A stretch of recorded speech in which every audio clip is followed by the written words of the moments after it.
turned 3 shades of purple. But I was still enjoying my iced coffee while Judge Harrison scrutinized my property document with the ferocity of a bomb-disseminating person. He adjusted his glasses and said, "Mr. Palmer, these documents indicate that your property is located east of Elmridge Drive on Mockingbird Circle. Is that right?"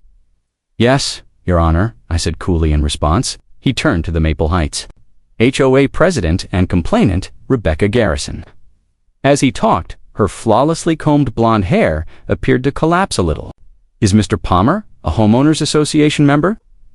The opening and closing of Rebecca's mouth resembled a fish struggling to breathe. "Well, he ought to be," she managed to say. "Does he currently belong to the group?" "No, but why are we here in the first place?"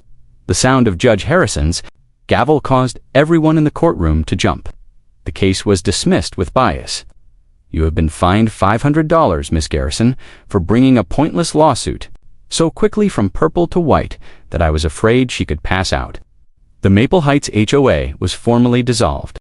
2 weeks later, I'm getting ahead of myself though, allow me to explain the beginning of this entire circle. A peaceful cup of coffee in the morning, the ability to paint my front door any color I like, and solitude. For this reason, I particularly sought for homes that weren't a part of any homeowners associations during my house hunting last year. Members and absurd fines for having the incorrect shade of beige on their shutters had been told to me by friends. On Mockingbird Circle, a quaint little cul-de-sac with big oak trees and well-behaved neighbors, I found the ideal spot. The property was not a part of the Maple Heights HOA, which oversaw the more recent development across Elmridge Drive. The real estate salesperson repeatedly reassured me. Before closing, I even had my attorney confirm it. The ability to erect solar panels without seeking permission from a group of autocratic suburbanites, priceless. Life was idyllic for the first 6 months. I replaced the typical Bermuda grass with wildflowers, painted my front door a vibrant turquoise, and even installed a tiny weather vane in the shape of a dragon on my garage. My neighbors believed it to be harmless, but odd. Then, after 3 months of moving to Maple Heights, Rebecca Garrison managed to elect herself as the HOA president. One could describe Rebecca's enthusiasm for community norms as pushy. Just seeing her march about with her clipboard, measuring the height of the grass, and looking up mailbox standards was enough to exhaust you. Her reign of terror was initially limited to the unfortunate residents of the HOA. Then she saw my place, though began with a formal warning on Maple Heights HOA letterhead, not just any letter, telling me that I had violated Community Bylaw Sections 3.2, 5.7, and 8.44. My offenses, the color of the turquoise door was not permitted.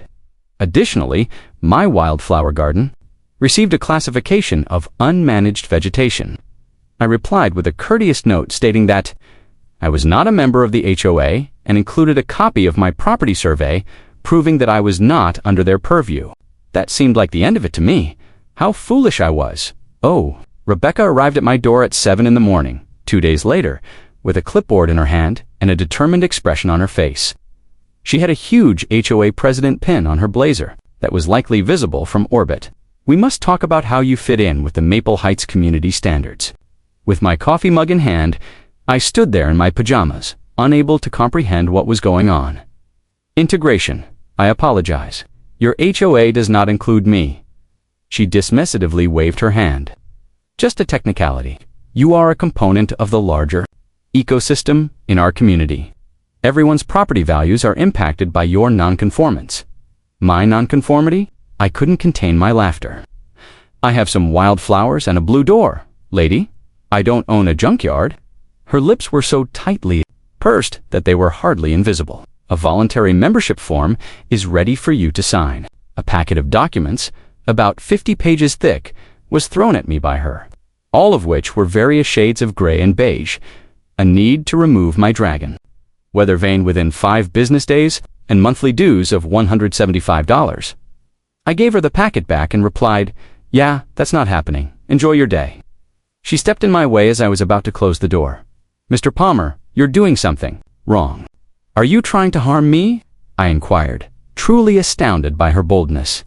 "I'm just warning you about the possible repercussions," she continued, her eyes not meeting the smile. "Our community is really close-knit. I considered calling the police after she departed, but ultimately decided against it. Although she had been extremely unpleasant, she hadn't exactly done anything unlawful. Rebecca's campaign got more intense throughout the course of the following month. She issued me notifications of violations every day for stuff that got more and more absurd. My trash cans were set out at the curb 3 minutes too early, and my garden hose was wound counterclockwise rather than clockwise. The petition then, by force by going door to door in Maple Heights and my neighborhood, but the majority of my neighbors laughed her off. One evening, with the of someone who believed they had already won, she brought this petition to me. She said that 60% of locals are in favor of integration. I read the petition. There are 12 autographs here, Rebecca. This neighborhood has more than 100 homes. That isn't even nearly 60%. She encountered 60% of those surveyed. You polled 20 people. Mr. Palmer, quality over quantity. If it weren't so draining, the entire situation would have been amusing. Rebecca wasn't finished yet, though. She began planning what she termed community improvement walks with her followers, which were really simply pretexts for her to stand on the sidewalk in front of my house and yell about the shortcomings of my property. She complained to the city about my wildflowers, saying that harmful bees were drawn to them. After taking a quick look at my garden and praising me for helping local pollinators, the city inspector departed. She attempted to classify my dragon, whether vane is a permit-required structure. She was informed by the building department if vanes were exempt. She even reported my bird feeder to animal control, claiming it was posing a risk to public health. They advised her to take up a pastime. I began recording everything, every visit, every letter, and every baseless grievance. According to my neighbor, retired attorney Tom Brennan, if she continued, I might be able to get a harassment restraining order. However, Rebecca made her largest error before I could adopt that course of action. I discovered a summons attached on my door. One morning, on behalf of the Maple Heights HOA, Rebecca had brought a small claims action against me. She was suing me for $3,850 in overdue dues and accrued fines for breaking the HOA bylaws. It was unbelievable to me. In reality, she was attempting to collect fines from a 9HOA member. With Tom's assistance, I prepared my defense throughout the weekend before the court date, which was scheduled for the following Tuesday. After looking over the case, Tom remarked, "This is either the boldest or the dumbest move I've ever seen." In court filings, she is effectively acknowledging that she has been harassing a non-member. Can she even pay for this with HOA money? I inquired. Tom's eyes glowed. That is a really good question. She may be engaging in financial misappropriation if she is suing someone outside of their jurisdiction with HOA funds. When Tuesday morning finally came, I brought my property, deed, the original HOA charter, and boundary maps into the courthouse. Documentation of Rebecca's harassment campaign and communications demonstrating that I had repeatedly told her I wasn't a member. With her lawyer by her side, Rebecca exuded confidence while wearing a power suit that read, "I demand to speak." To your manager, Judge Harrison summoned the case and requested that Rebecca's attorney make their case. The lawyer, who appeared a little uneasy, indicated that I had regularly broken HOA rules and had disregarded multiple warnings to pay penalties or dues. After carefully listening, the judge turned to face me. "Do you belong to the Maple Heights HOA, Mr. Palmer?" "Your Honor, no. They have no jurisdiction over my property, as these documents make very evident." I presented my proof. After perusing it for roughly 90 seconds, Judge Harrison looked up with a barely restrained look of annoyance. That's when the stunning 3-minute demolition that I started out with happened. However, after finding Rebecca and dismissing the case, the judge wasn't finished. He had other queries. "Did you pay for this lawsuit with HOA monies, Miss Garrison?" Rebecca's attorney attempted to protest, but the judge looked him down and hushed him. Rebecca stumbled. As a required expense to safeguard property values, the board gave its approval. The board gave their approval to sue someone who isn't even a member of your association using associated funds. Judge Harrison shook his head. "When you phrased it that way, for further inquiry, I'm sending this case to the county administrator's office. Fraud may result from using HOA funds for purposes within the purview of the association's jurisdiction. Miss Garrison, you might wish to work with a criminal defense lawyer." Rebecca's self-assured manner fell apart entirely. As she collected her documents, her hands trembled, and I nearly felt terrible for her. Nearly, the county probe proceeded rather quickly. An auditor was reviewing the Maple Heights HOA finances in less than a week, and Rebecca was overly eager.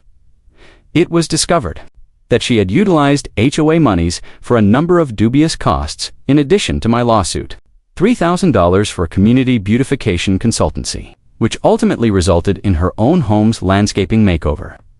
$1,500 for the catering of board meetings and restaurants where she ate by herself. Most damningly, the HOA was technically operating illegally since she had failed to submit the required yearly reports to the state for the previous 2 years. Through the grapevine, Tom Brennan, who still had contacts from his legal practice, heard that a number of Maple Heights members had been seeking a reason to dissolve the HOA. In any case, Rebecca's antics presented the ideal scenario. A special session was convened. They actually had enough homeowners show up to meet quorum requirements for the first time in 5 years. The Maple Heights Homeowners Association's dissolution was the sole item on the agenda. Naturally, I wasn't present because I wasn't a member, but Tom's friend who lived in Maple Heights later gave us the play-by-play. Rebecca made a valiant effort to keep things under control, but the inhabitants were done. Above all, they were incensed that their funds had been misappropriated and were fed up with the pointless penalties and capricious regulations. The dissolution was approved by a vote of 73-12. Tom's acquaintance claims that Rebecca yelled, "You'll regret this when your property values plummet," as soon as the results were announced. "Rebecca, the only thing falling is your reputation," screamed someone in the rear. However, Rebecca's actual repercussions were only getting started. After examining the findings of the inquiry, the county district attorney made the decision to press charges, not serious felonies, but enough to cause her a great deal of discomfort. She was accused with 1 count of filing a bogus lawsuit against me and 2 counts of misdemeanor fraud for misusing HOA funds. A speedy settlement was reached in the criminal case. In exchange for the other counts being dropped, Rebecca entered a no-contest plea to 1 count of fraud. The judge ordered her to pay $8,500 in reparations to the former HOA members, serve 200 hours of community service with a specific focus on financial literacy instruction, and serve 6 months of probation. For 10 years, she was also prohibited from holding any position on a homeowners association board in the state. Rebecca's face fell when the judge read the punishment while she was standing in the courtroom. The woman had lost everything on which she had based her identity after trying to dominate everyone around her for months.